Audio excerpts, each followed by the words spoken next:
আল্লাহর বান্দারা, এই পৃথিবীটা দুঃখা। এই পৃথিবীতে আমার বাবা এসেছেন, দাদা এসেছেন, এইরকম ভাবে আসতে আসতে আজ থেকে 200 বছর পর আপনারা আমি কেউ থাকবো না। ওই যাদের মোবাইল আছে মোবাইলটা পড়ে থাকবে, ফেসবুক, ইউটিউব সব পড়ে থাকবে।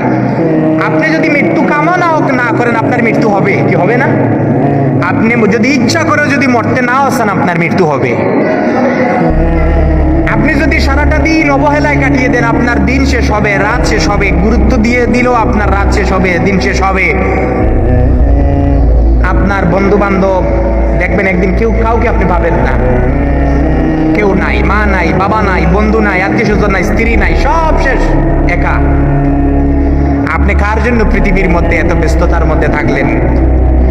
আপনি পৃথিবীর মধ্যে টাকা পয়সা ইনকাম করলেন, ভালো ভালো খাতে আপনি ওটা ব্যয় করে দেন, কারণ কবরের মধ্যে কোনো ব্যাংক ব্যালেন্স আপনার প্রয়োজনে আসবে না।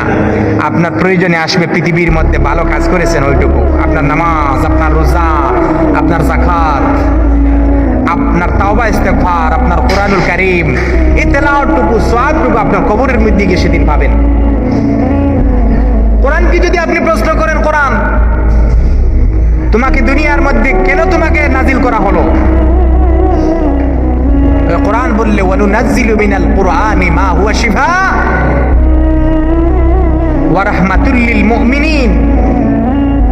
কোরআন বলবে দুনিয়ার মানুষ, ওয়ানুনাজ্জিলু মিনাল কুরআন, আমাকে নাজিল করা হয়েছে আমি কোরআন, মা হুয়া শিফা, শিফা স্বরূপ হিসাবে, ওয়া রাহমাতুল লিল মুমিনিন, রহমত স্বরূপ হিসাবে মুমিনদের জন্য। এজন্য আল্লাহর বান্দারা এই মাস